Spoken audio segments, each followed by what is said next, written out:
one cannot love something that is not there, and therefore I think the simple desire to just be acknowledged as a person is like a foot in the door to being loved.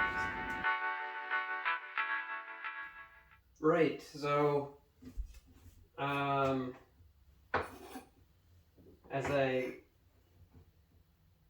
do the most mundane tasks, I find myself daydreaming of having narcissistic fantasies, of being kind of famous for something, being famous this, that, whatever crap I have. Maybe I make it by making a famous album, or I get good at YouTube videos or some shit like that. I have all these fantasies of being interviewed and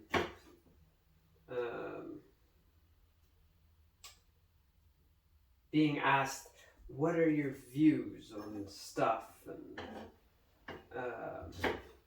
I just think to myself, what, like when I catch myself, sometimes I get really into it, and I just stay in that space. I'm like, yeah. And then, or even, so on a more short-term level, kind of imagining myself having completed a project or an idea or some art piece or something, some creative endeavor,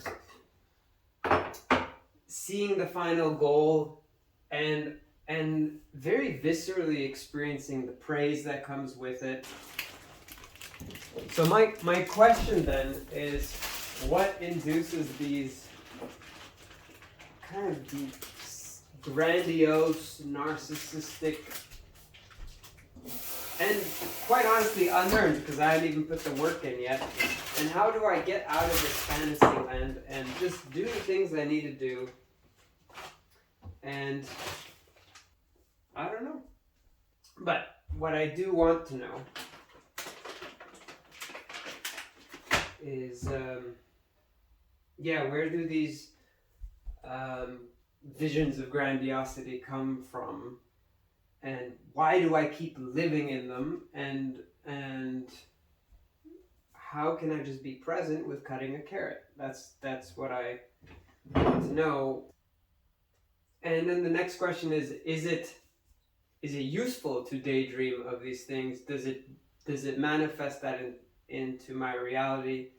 And then, but then daydreaming of being famous seems,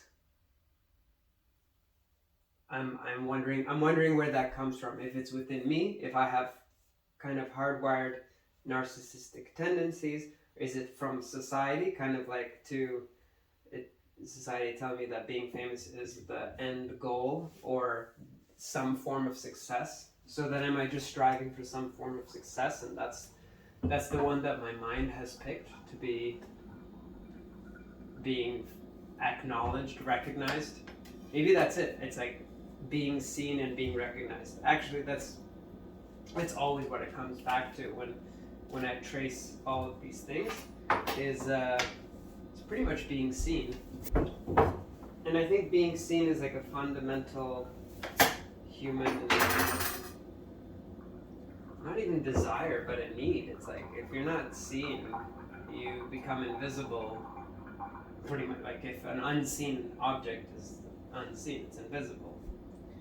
So if someone's not seen by anybody, they pretty much cease to exist.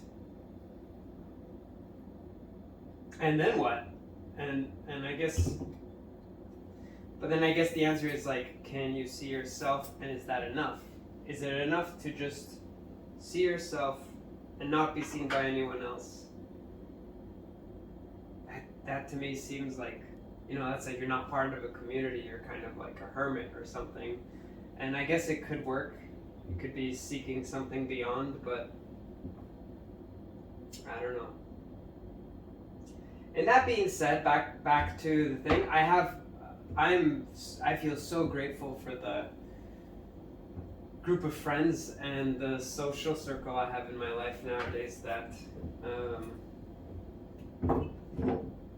that I do feel seen, and yet I still have these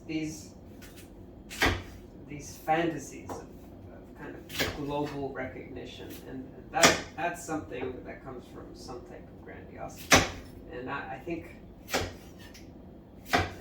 I need to dig deep as to where that comes from and address that. But for now, yes, a desire to be seen, and even though I do actually feel seen by my friends, there's, I think, from my early, like, teenage life and stuff like that, I felt very isolated for a variety of reasons, and I might not have fully recovered from that and still dealing with that feeling of isolation that led me to very, very dark mind states back in those days. So probably, if I were to revisit those times, I would observe that I was feeling very unseen and very invisible and very unloved at the end of the day. And I guess being seen is also a part of compassion and love. So to be invisible, one cannot love something that is not there, and therefore I think the simple desire to just be acknowledged as a person is like a foot in the door to being loved. So yeah, that's just some rambling of thoughts.